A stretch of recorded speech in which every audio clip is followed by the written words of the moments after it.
El día de hoy la palabra de Dios está basada en una historia que muchos conocen y que está en el libro de Hechos, desarrollada básicamente con el fin de explicarnos cómo conocer la voluntad de Dios y cómo poder entenderla de forma personal. ¿Cuál es la voluntad de Dios para mi vida? ¿Cuál es ese propósito que Dios tiene conmigo y cuáles son sus intenciones de bendición a mi favor? Y por eso yo quiero que juntos hoy busquemos el rostro del Señor, que atendamos a su voz y que escuchemos cuál es esa palabra poderosa para nuestras vidas. ¿Cuántos necesitan una palabra de Dios? Díganme amén. Amén. Y yo quiero que leamos juntos Hechos capítulo 5, versículo desde el 34, y vamos a leer hasta el versículo 39. Dice la palabra de Dios: en la reunión estaba un fariseo llamado, ¿cómo se llamaba?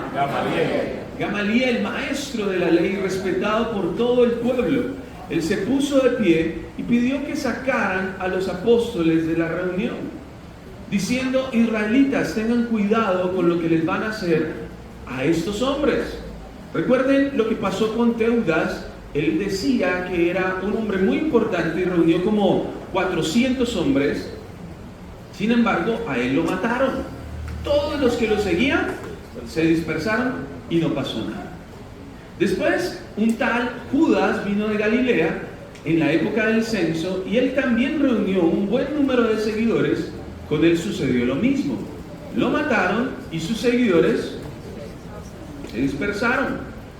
Pero ahora les digo, aléjense de estos hombres y déjenlos en paz. Si su plan es de parte de los hombres, fallará. Pero si es de parte de Dios, ustedes no podrán detenerlos y resultarán peleando contra Dios. El consejo estuvo de acuerdo con Gamaliel. ¿Cuántos aman la palabra de Dios? ¿Cuántos aman la palabra de Dios? Este tiempo de evaluar la voluntad de Dios es muy importante, porque un hombre como Gamaliel nos está diciendo a través de este texto que lo que viene de parte de Dios tiene un respaldo, tiene una autoridad, tiene un poder especial que no se puede dispersar. Pero lo que no viene de parte de Dios, ¿qué produce? Produce fracaso, produce dispersión, no produce convocatoria. Por esa razón, Gamaliel, que es un hombre bien importante, hace este anuncio no tanto para proteger a los apóstoles que están siendo perseguidos, sino más bien para entender cuál es la voluntad de Dios. Y yo quiero que usted comprenda esto. Gamaliel es alguien muy importante porque él es el líder del apóstol Pablo. Él fue, siendo fariseo Saulo de Tarso, Pablo, él fue discipulado, enseñado por Gamaliel, a los pies de Gamaliel, decía Pablo. Y por lo tanto Gamaliel tenía mucha autoridad, al punto, ustedes no se alcanzan a imaginar para un judío lo que es que Gamaliel hablara, porque sin ser el sumo sacerdote, todo el mundo escuchaba con autoridad a Gamaliel. Todo el mundo escuchaba su enseñanza de una forma especial porque tenía la sabiduría de Dios. Y yo le digo algo, familia, todos necesitamos la sabiduría de Dios para comprender su voluntad. Todos necesitamos. Sin esta sabiduría no vamos a poder, no vamos a avanzar, no vamos a desarrollar la voluntad de Dios para nuestros corazones. Y por eso este pasaje me encanta, me fascina y me parece importantísimo que usted hoy lo recuerde, porque yo sé que usted conocía esta historia. En esta historia, Gamaliel acaba de decir algo. Primero menciona a un tal Teudas. Y Teudas fue famoso, incluso en los libros de historia se le menciona, porque levantó un grupo muy grande, una multitud muy grande, porque antes de Jesús, escúcheme, antes de Jesús, incluso después de Jesús, muchos se levantaron diciendo que eran el Mesías. Pero ¿cuál fue la prueba de que no fue el Mesías? Dice él mismo que cuando mataron a Teudas, los discípulos se dispersaron. Y luego se levantó uno que se llamaba Judas, porque antes de Judas Iscariote, mucha gente se llamaba Judas. Pero después de Judas Iscariote, nadie le quiere llamar Judas, ¿cierto? Nadie quiere llamarse Judas. Usted nunca va a escuchar a un hijo de pastor que se llame Judas Alberto, ¿cierto? Judas Alberto Martínez, nunca. Entonces, ¿cierto? Digo yo, o sea, no existe, no existe. Ni Judas se atrevió a tanto. Ojo, y eso es tremendo. Carlos dice, pero usted nunca va a escuchar que un hijo entre la flaca y Carlos se llame Judas. ¿Entendés? Nadie quiere llamar Judas, pero antes de Judas Iscariote, mucha gente se llamaba Judas porque Judas significa alabanza para Dios, porque viene de la tribu de Judá. Y Judas de Galilea se levantó también con un gran ejército para derrocar al imperio romano, pero una vez que mataron a Judas, ¿qué pasó con sus discípulos? Se dispersaron. Entonces Gamaliel dice, si Jesús de Nazaret acaba de ser asesinado por el imperio romano, y esto no viene de parte de Dios, ¿qué va a pasar con sus discípulos? Se van a dispersar, no peleen con ellos. Pero un momento, si viene esto de parte de Dios, ¿qué va a pasar? Nadie los va a detener. ¿Escuchó esto? Nada los va a detener. Y yo pregunto aquí, después de 2000 años de la muerte de Jesús, ¿cuántos son discípulos de Cristo aquí? Y le pregunto, ¿alguien puede detener el Evangelio? ¿Alguien puede detener la palabra de Dios? ¿Alguien puede detener el crecimiento de la iglesia de Dios? ¿Alguien? Nadie lo puede detener. Diga conmigo, nada, ni nadie puede detener el crecimiento del Evangelio. ¿Cuántos dicen amén? ¿Por qué? Porque Gamaliel tenía razón en esto. El respaldo de Dios se nota. ¿Alguien necesita el respaldo de Dios? El respaldo de Dios se nota. Y cuando usted hace la voluntad de Dios, se te nota el respaldo. Se te nota que no hay dispersión, que no hay olvido, sino que hay un cumplimiento del poder de Dios en nuestras vidas. Y por esa razón, Gamaliel para mí es un hombre tan sabio que nos da hoy algunas enseñanzas que yo quiero compartir con usted. Y yo quiero que usted se meta en este pasaje, en el contexto de este pasaje, y aprecie el valor de comprender la voluntad de Dios. Pero tenemos que ser sinceros. Los que estaban escuchando a Gamaliel no eran fariseos, eran saduceos. Y la verdad, los saduceos no tenían a Gamaliel en tan alta estima porque ellos pensaban muy diferente a Gamaliel. Sin embargo, lo respetaron por lo que acababa de decir y porque Gamaliel tenía el respaldo de Dios. Pero además de eso, ellos sinceramente tenían unas actitudes bastante peligrosas que nos impiden conocer la voluntad de Dios. Y por eso yo quiero compartirles cómo vencer estas actitudes y cómo romper con ellas para que usted las identifique, las corte de su vida y pueda ver la gloria de Dios en su corazón. ¿Cuánto lo necesitan? La primera que le quiero compartir está allí mismo en el capítulo 5 y es la envidia. Número 1, diga conmigo, tengo que vencer la envidia. ¿Cuántos tienen envidia? Digan amén. Me falta el que dice amén. Con toda sinceridad dice, yo tengo envidia. Yo tengo envidia. Porque la envidia es algo que desde niños sentimos. Cuando mi prima salía con sus juguetes de diciembre y ella bajaba, porque ellos vivían en el segundo piso, y bajaba a mostrar todas esas muñecas, y yo veía a mis hermanitas, que mis hermanitas les tocaba jugar con sus muñecas, pero las de las manos. O sea, es por exagerar, es muy exagerado. No éramos tan pobres tampoco, porque éramos pobres pero no tanto. Cuando Dios creó la luz, mi papá ya debía 2 meses de la luz. Entonces, mi esposa ya me ríe de mis chistes, pero Dios me hará justicia.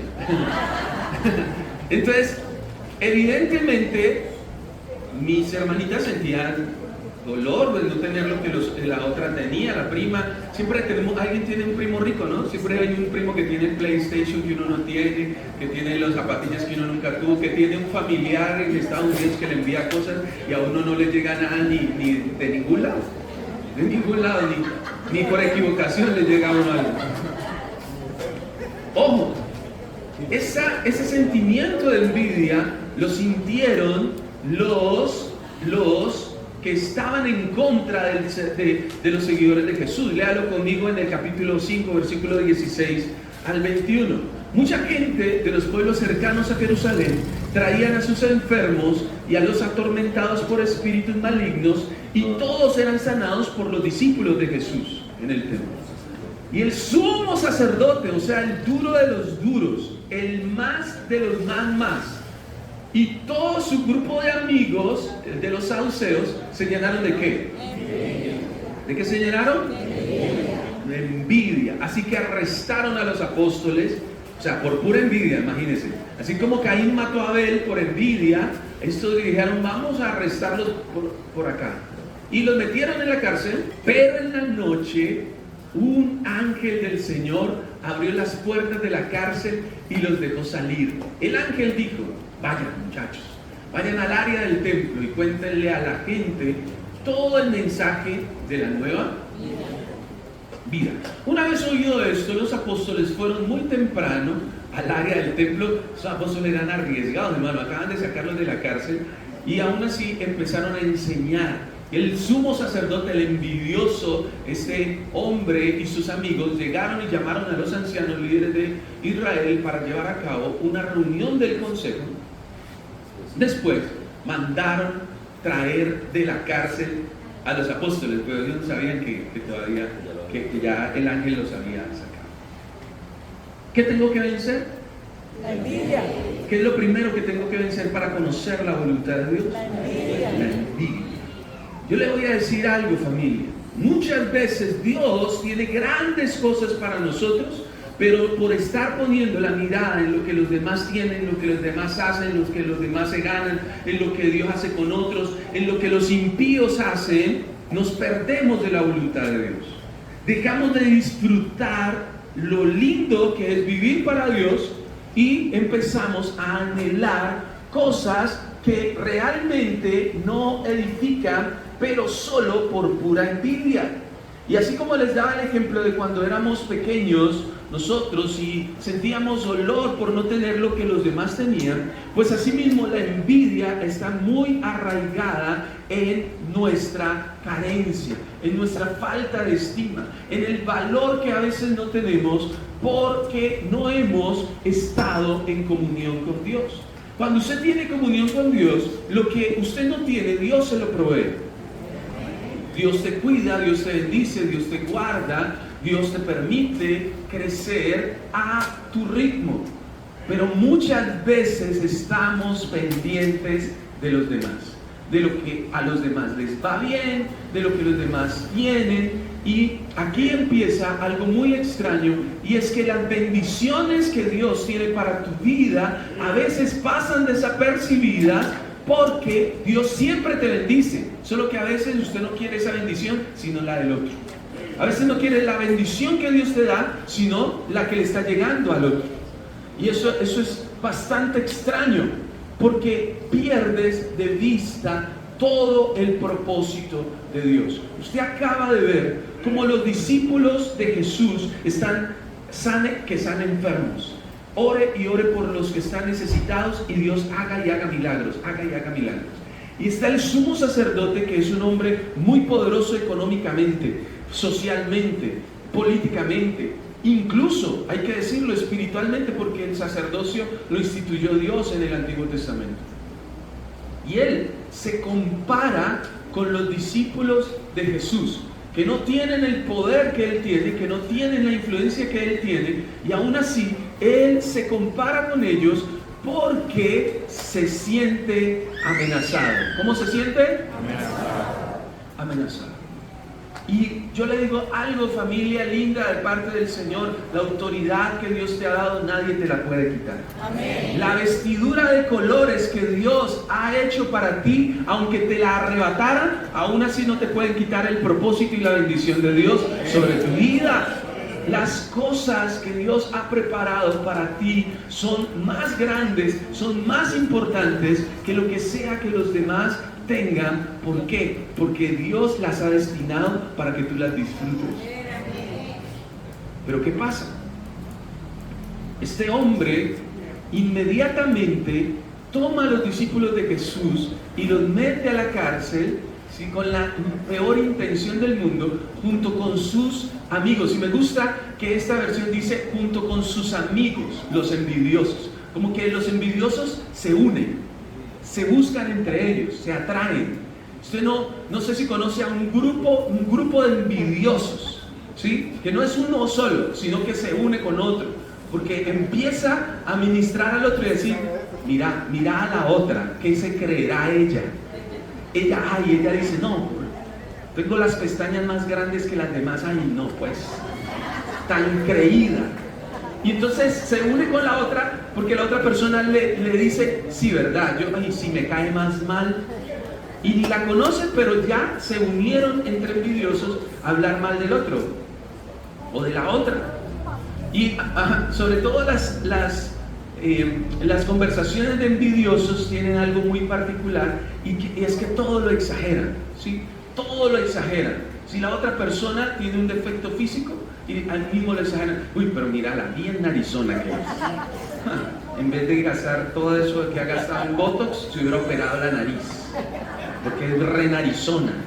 La otra vez yo vi que se asomó una nariz y como a la media hora pasó, era ella que doblaba la esquina. Uy, no, y todo lo exagera. Una conversación de envidiosos exagera todo, ¿no? Véanlo, ahí va con ese ajamoto, toda descachalandrada, ajamoto tan horrible, ajamoto, uy, no, toda dañada, esa moto le suena todo, le suena hasta la pintura, lo único que no le suena es el pito. ¡Ojo!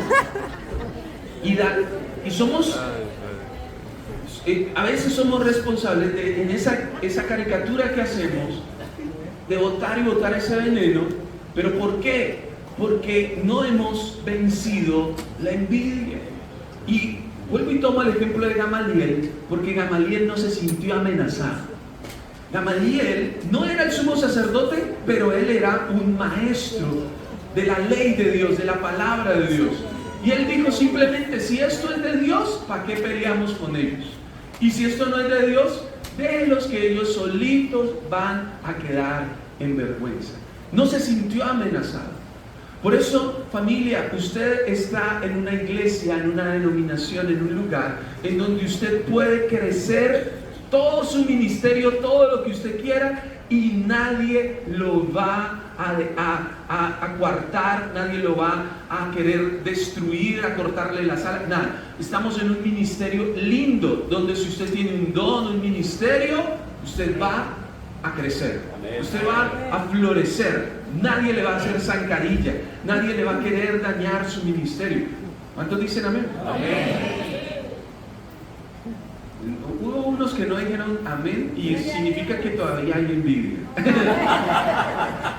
Porque si uno ve que alguien recién llegado empieza a florecer, a crecer, y lo ponen en un ministerio, a veces el que lleva años dice, ay, a mí ¿por qué no me tienen en cuenta? Hermano, eso es envidia, porque usted tiene aquí todo el derecho de surgir, de hacer. Lo que pasa es que a veces el nuevo llega con un ímpetu, con un impulso que nadie lo puede detener, y hermano, aquí puede crecer. Aquí hay pastores que vienen de otras iglesias y yo les digo pastores. Ah, pero él no es el pastor de esta iglesia. No me interesa.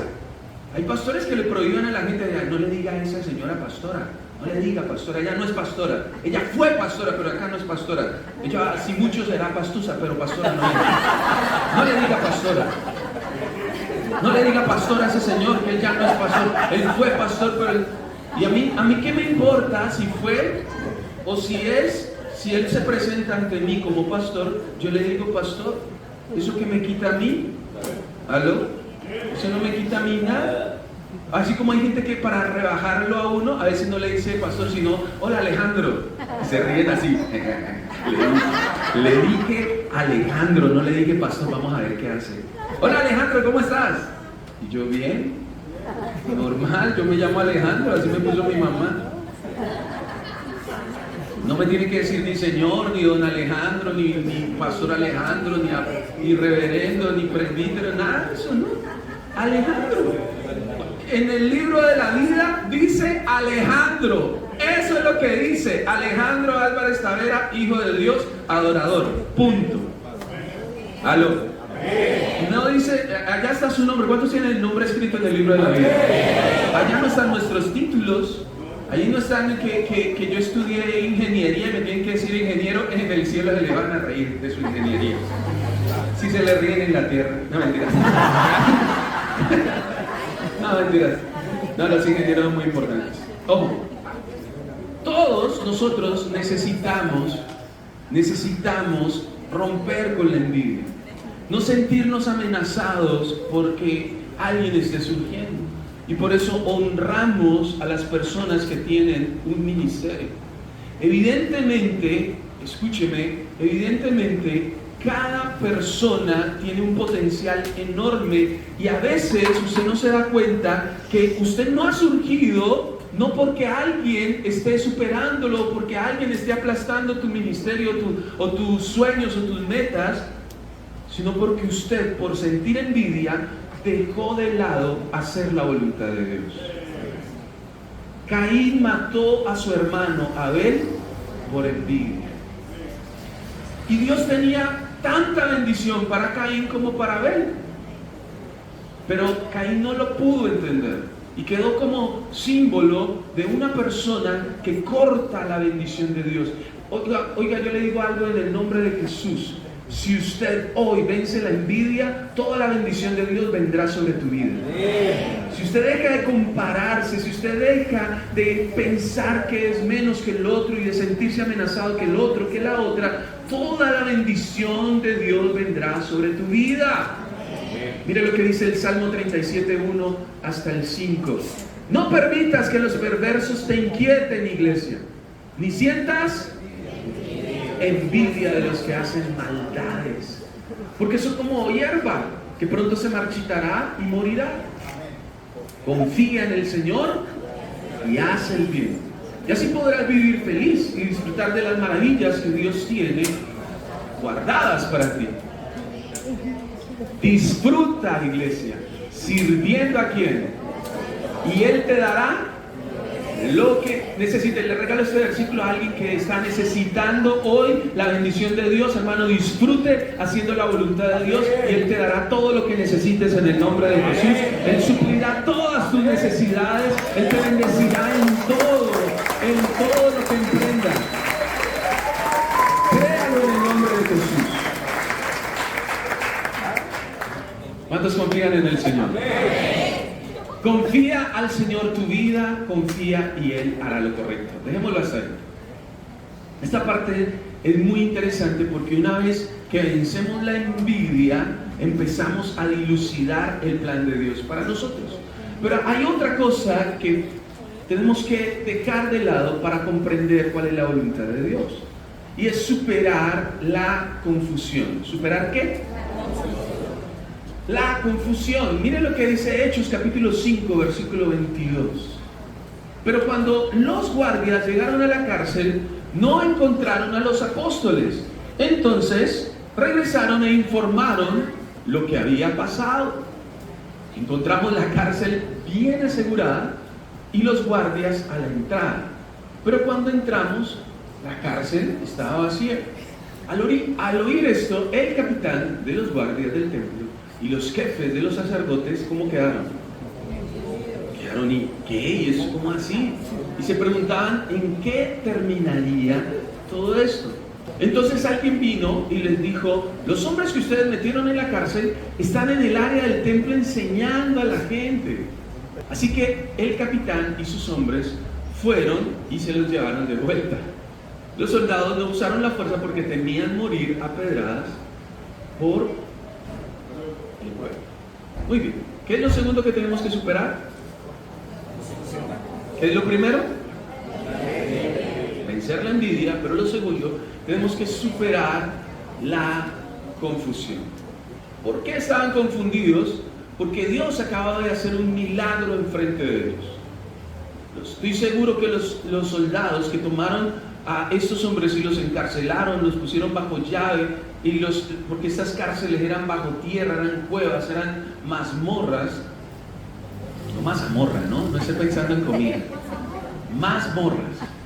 Las mazmorras eran cuevas, eran agujeros y era imposible salir de allí, y menos sin que nadie se diera cuenta. Y esta parte es muy interesante porque dice la Biblia que un ángel vino y los sacó a libertad, y ellos no se fueron escondidos, no se fueron a otra ciudad para esconderse, no. Volvieron al lugar en donde estaban haciendo la voluntad de Dios. Y yo veo a estos hombres tan decididos a ver la gloria de Dios que su determinación confundía a los que estaban persiguiéndolos. Y dijeron, ¿cómo es posible esto? Si usted puede hacer una oración, y esto se lo regalo a aquellas personas que necesitan que sus enemigos queden en vergüenza, porque todos tenemos enemigos. Así que queramos ser amigos de todos, todos tenemos enemigos espirituales y también en el mundo, ¿sí? Hay gente a la que usted le cae mal, así usted no le haya hecho nada, solo por usted ser cristiano. Y si es negro, les caemos peor. Yo no sé por qué a los negritos nos sienten tanta rabia. Ayer nos anularon ese gol y no estoy de acuerdo, porque hubiera sido un argentino, no se lo anulan. Se lo digo de verdad, en el nombre de Jesús, perdóname, pero es que el racismo es una cosa muy brava. ¿Y por qué tiene el pie largo? Pues que es negro. ¿Qué es? Los afrocolombianos, dígame un negro pues. Nosotros hermano,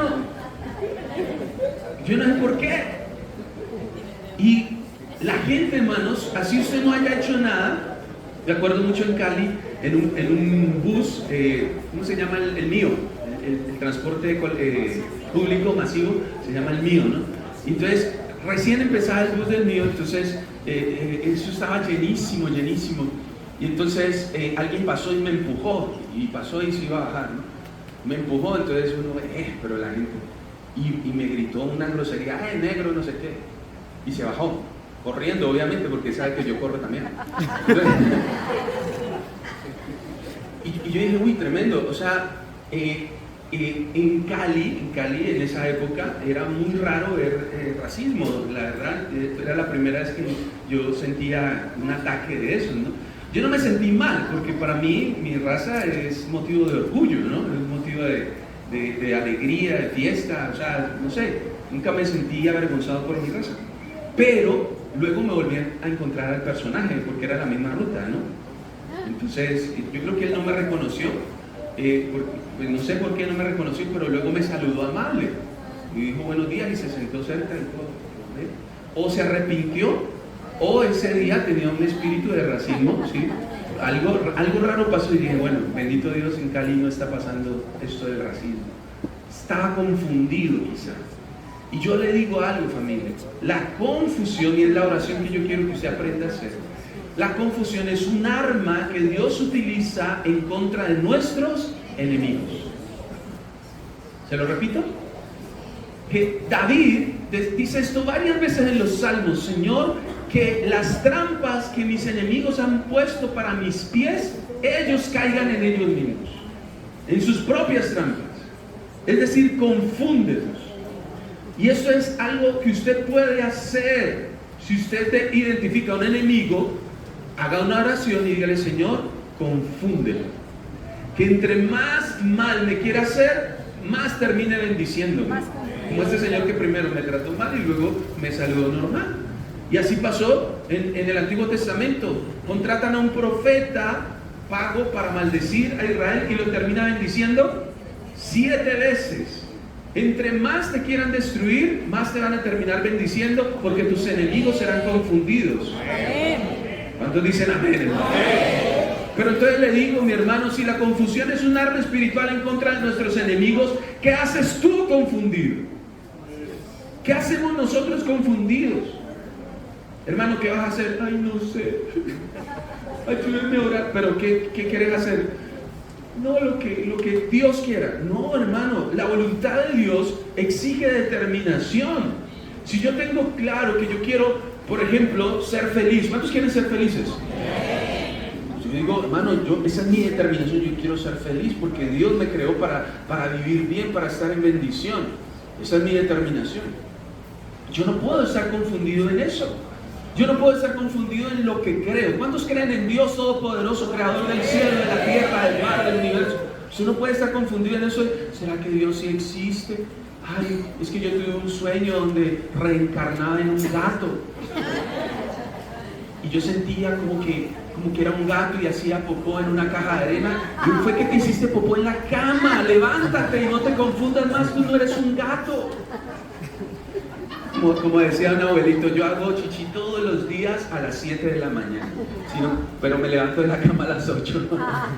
Ay, entonces, ojo, no te confundas. No te confundas. La confusión genera, escúcheme, un estado de ansiedad. Cuando usted no se determina algo, cuando usted no decide algo, hay una ansiedad. Y hay decisiones tontas, necias, como decidir qué me voy a poner o qué voy a comer. Pero hay personas que aplazan sus decisiones importantes y crean un estado de confusión. Y por eso Dios te invita a que dejes de lado la confusión. Primera de Corintios 14:33. Porque Dios no es un Dios de confusión. Déjalo ahí un momentito. Dios no es un Dios de ¿qué? Por eso cuando Dios te muestra su voluntad, te la dice clarita. ¿Cuándo vamos a conocer la voluntad de Dios si mantenemos confundidos? Si no sabemos, hay gente que no sabe ni dónde vivir, cada mes se quiere cambiar de casa. Hay gente que no sabe ni dónde estudiar, ni qué trabajar, no sabe cuál es su profesión, no tiene ni siquiera claro su ministerio. Quiere estar en todos, pero en ninguno hace nada. Porque está confundido. No se determina a hacer la voluntad de Dios. Y Dios no es un Dios de confusión, sino de ¿qué? Te pregunto, ¿cuántas veces no has sentido paz y es por falta de determinación? Falta de determinación de hacer lo que tengo que hacer. Gamaliel escuchó que iban a matar a los apóstoles. Los iban a matar. Y él tomó una decisión: enfrentarse a un grupo de gente confundida y darles claridad. ¿Aló? ¿Está escuchando eso que le digo? ¿Qué tienes que hacer tú en tu casa cuando hay una confusión en tu familia? Usted tiene que pararse y dar claridad y decirle: no, Señor, la Biblia dice, y empiece, hermano, a predicar y organizar y a decir esto es lo que hay que hacer. Yo tengo una tía, casi todas mis tías son enfermeras, y la semana pasada un familiar nuestro falleció. Y antes de fallecer estuvo convaleciendo en una clínica por varios días. Y las enfermeras saben si una persona tiene esperanza de vida o no. Y mi familiar no la tenía. Había convulsionado mucho tiempo, muchas horas, ni siquiera por minutos. Sus convulsiones habían hecho un daño neurológico muy importante. Y esto, ellas, como enfermeras, saben lo arriesgado, lo riesgoso que es esto. El que no es enfermero, yo por ejemplo no soy enfermero, soy pastor, yo no sé de salud, pero yo tenía la esperanza de que Dios hiciera un milagro, porque esa es mi fe. Y entonces fui a orar por mi familiar, pero mi familiar estaba en una condición muy, muy grave, estaba totalmente conectado, no podía reaccionar absolutamente nada. Pero mi tía, en lugar de confundir, pues ella también es cristiana, y en lugar de decir Dios puede hacer un milagro, vaya ore, me dijo: vaya ore para que él se vaya en paz, punto. Una enfermera determinada, y no porque no quisiera al familiar, obviamente le amábamos, pero nadie quiere ver sufrir a un familiar conectado en una clínica sin poder reaccionar, sin tener esperanza de vida. Y esa frase de mi tía me hizo entender la fe que nosotros tenemos en Cristo Jesús. Que mientras los demás, ante la muerte, ante la enfermedad, no saben qué hacer, nosotros tenemos esperanza en Cristo de vida eterna, y la determinación es que Dios haga su voluntad. Entonces no está mal orar y decirle: Señor, te pido que esta persona no sufra más, por favor, llévatelo. Ahora, cuando esté enfermo, no como las esposas que a veces dicen: Señor, llévatelo, te lo mando a mi marido. Y su marido está enfermo. No, está bueno, pero está bueno de salud, pero es muy necio. Y yo le digo, familia, qué difícil es orar a veces por algo que uno no quisiera, pero que uno sabe que es la voluntad de Dios. Le tomé la mano a mi familiar. Él no podía reaccionar, no tenía reacción ni en sus ojos, ni en sus manos, ni en su boca. Y cuando tomé su mano le empecé a hablar, le empecé a recordar momentos que vivimos juntos, y empezó a llorar, y significaba que me estaba escuchando.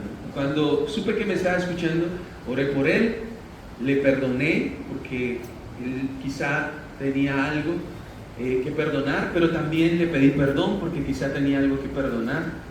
Y le dije: tienes que estar tranquilo, que tu fe es grande en Dios. Y Dios quiere lo mejor para ti, y pronto nos volveremos a ver en el reino del Señor. Mi prima me dice que ese fue el último día que él abrió los ojitos, que después de eso ya su vida se fue acabando y su corazón falló. Y el lunes estuvimos ya entregándolo sus restos mortales.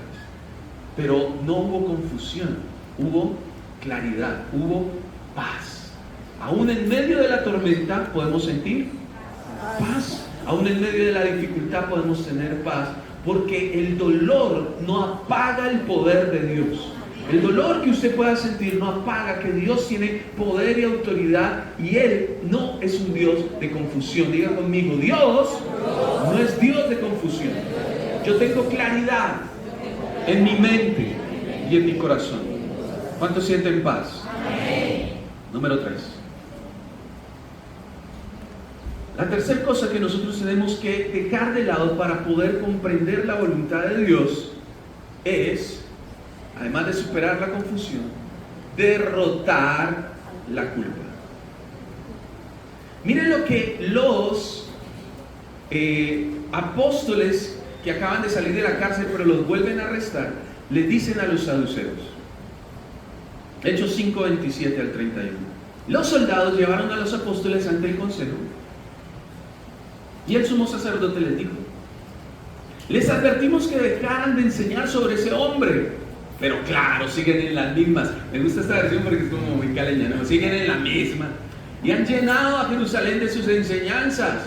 Ustedes están tratando de echarnos la culpa por la muerte de Jesús. Y cualquier acomodado hubiera dicho: no es culpa de ustedes, déjenos predicar que igual ustedes hicieron todo bien. No. Pedro y los otros apóstoles respondieron: nosotros tenemos que obedecer a Dios y no a ustedes, chancletudos. Ustedes mataron a Jesús. Oiga, esta gente no tenía miedo de nada, Dios mío. Mataron a Jesús en la cruz, pero el Dios de nuestros antepasados lo resucitó. Lero. Dios le dio el gran honor de sentarse a su derecha, porque ha decidido que Jesús sea nuestro líder y salvador. Dios hizo esto para cambiar la manera de pensar y de vivir en Israel, y para perdonar sus pecados. Los apóstoles sí les endosaron la culpa de la crucifixión.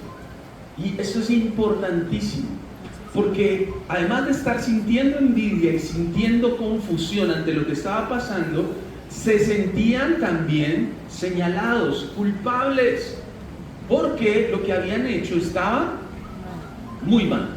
Y los apóstoles se los dijeron en la cara, de frente, les dijeron: ustedes son culpables de la muerte de Jesús, pero Dios lo resucitó, y ahora está sentado a la diestra de Él para poder llevarnos a nosotros a una transformación, una vida nueva.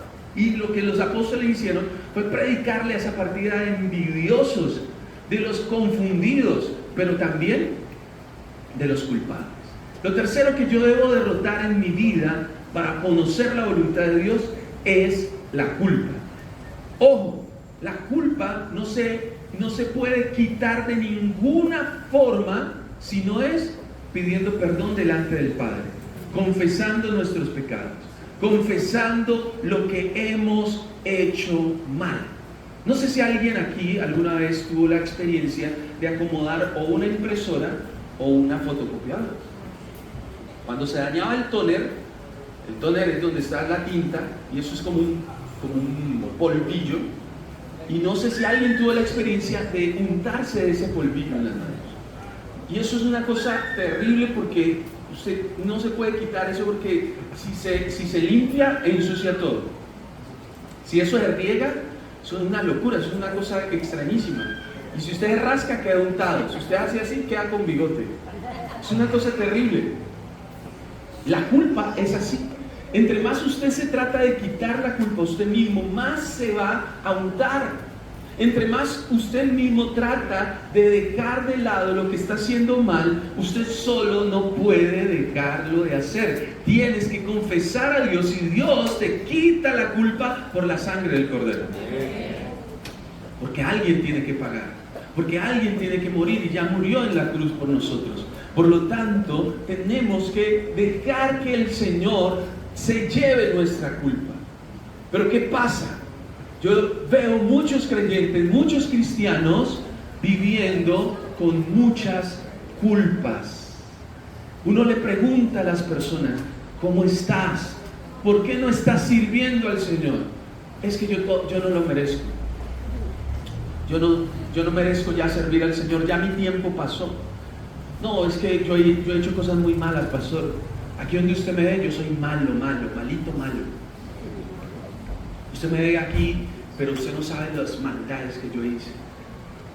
Sí, mi hermano, pues todos somos pecadores, pero Cristo ha muerto por tus pecados y por los míos. Hermano, ya deje de lado la culpa, haga la voluntad del Señor. No, es que yo siento que todavía no puedo dejar eso. ¿Y qué pasa?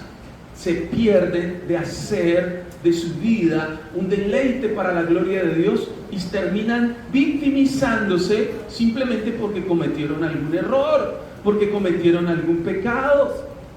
Y voy a decirle esto, mi hermano, con mucho cariño.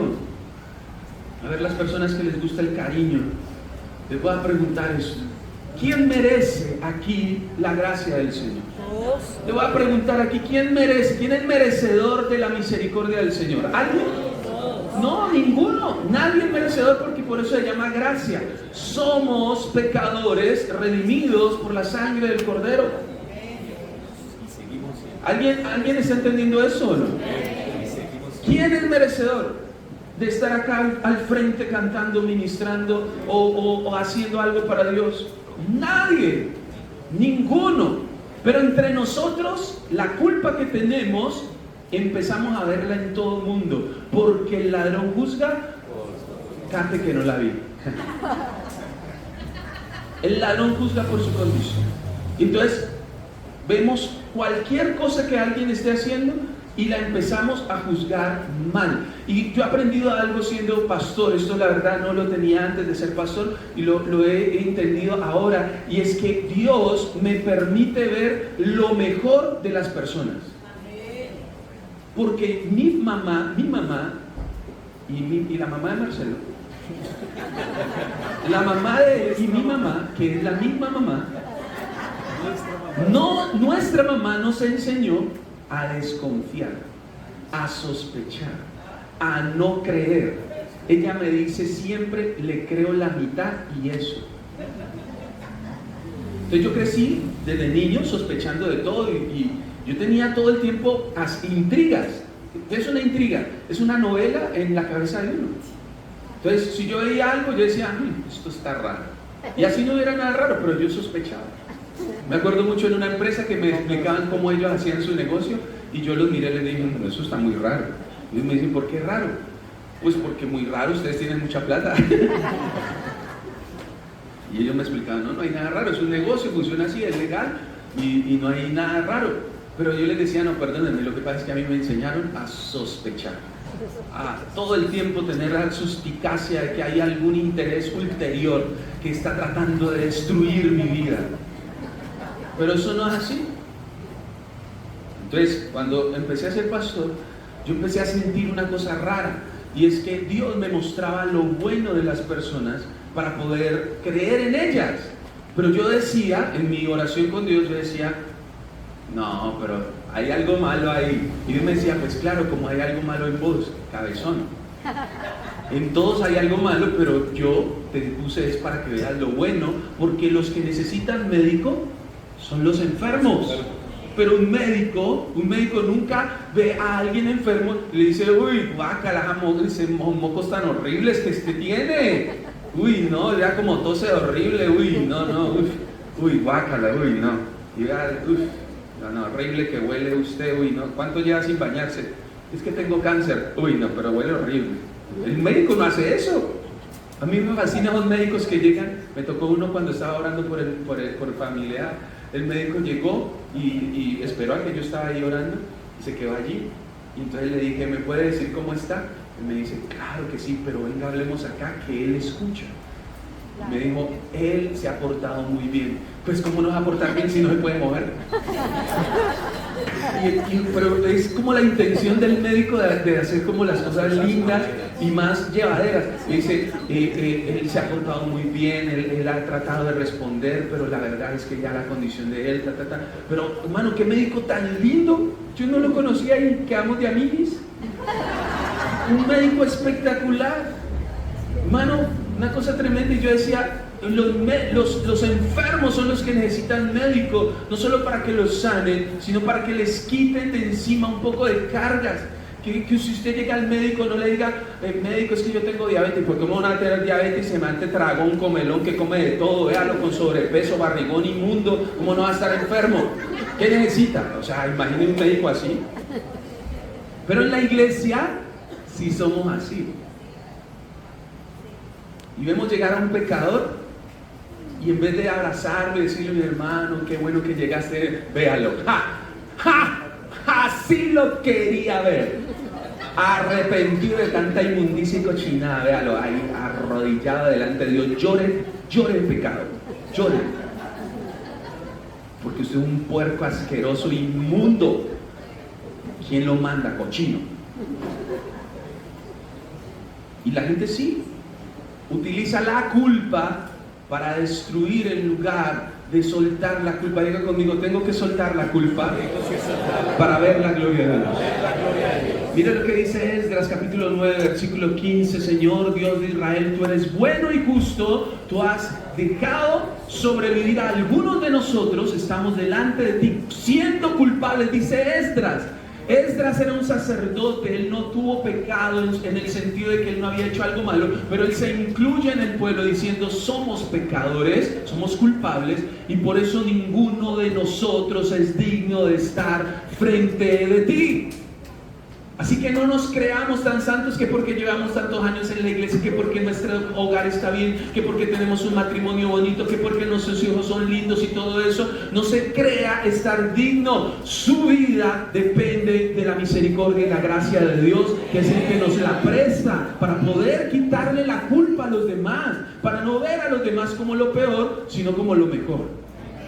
Y si usted ve que alguien está haciendo algo que no es correcto, vaya donde esa persona y dígale, mi hermano, te bendigo, yo creo en ti, yo creo en lo que Dios ha puesto en tu vida y quiero bendecirte, y si necesitas ayuda, yo estoy aquí para ayudarte. No juzgue, no sea tan chismoso o chinchero, tan mal hablado, lengua y larga, te reprendo esa lengua en el nombre de Jesús. Sino que abrace y haga lo que hizo Esdras. Los que han leído Esdras capítulo 9, es la pedida de perdón de todo el pueblo delante de Dios para que Dios restaurara toda una nación. ¿Sabe? Dios va a restaurar Colombia cuando dejemos de juzgarnos unos a otros y podamos abrazarnos y pedirnos perdón. Y por último, familia, bendito sea Dios, le regalo doblegue su ira. Hechos capítulo 5 versículo 32 al 34 dice lo siguiente. Nosotros somos testigos de eso y también lo que el Espíritu Santo que Dios ha dado a todos los que lo obedecen, están dando testimonio los apóstoles. Al oír esto, los líderes envidiosos, ¿qué más? Confundidos, ¿qué más? Sí. Mal hablados, viste, tomó nota, pero de lo que dije. Muy bien, pero son confusión, ¿qué más? La envidia, ¿qué más? La culpa y la ira. Y se enojaron mucho y empezaron a planear cómo matar a los apóstoles. En la reunión estaba un fariseo llamado Gamaliel, ese ya lo sabemos. Y vamos hasta, por favor, ayúdame con el del final. Así que llamaron a los apóstoles, los golpearon y les ordenaron que no siguieran hablando en el nombre de Jesús. Y luego los dejaron ir. Y los apóstoles se fueron de la reunión contentos de tener el honor de sufrir por causa del nombre de Jesús. Diariamente en el área del templo, otra vez insistiendo ahí en todas las casas, los apóstoles continúan enseñando y anunciando las buenas noticias de que Jesús es el Cristo. Es decir, la ira es un impedimento para que nosotros comprendamos la voluntad de Dios. Gamaliel les dijo, déjenlos quietos, y ellos dijeron, sí, los vamos a dejar quietos, pero después de darles unos buenos huetazos. Y los azotaron y los mandaron, cuando Gamaliel ya les había dicho, déjenlos, si eso es de Dios, eso es de Dios, no lo para nadie. Y hermano, tenemos que doblegar la ira. Regálame la última diapositiva, porfa. Por eso le regalo esta palabra para usted: viva feliz. Los apóstoles fueron azotados injustamente, encarcelados injustamente, pero ellos estaban haciendo la voluntad de Dios, y aún haciendo la voluntad de Dios les pasaron cosas malas, pero, dice la Biblia, estaban contentos. ¿Cómo estaban? Estaban viviendo felices de haber sido tenidos dignos por sufrir por causa del Evangelio del Señor. Si usted está haciendo la voluntad de Dios y está pasando problemas, siéntase feliz, diga: Señor, qué alegría, que no estoy haciendo negocios turbios para tener dinero, sino que haciendo lo justo, vivo con lo justo, pero vivo delante de tu voluntad. ¿Y sabe qué va a hacer Dios? Dios te va a sacar de la pobreza y te va a llevar a abundancia, porque el que es fiel en lo poco, Dios lo pone en lo mucho. ¿Cuántos son felices aquí de hacer la voluntad de Dios? Póngase de pie, mi hermano.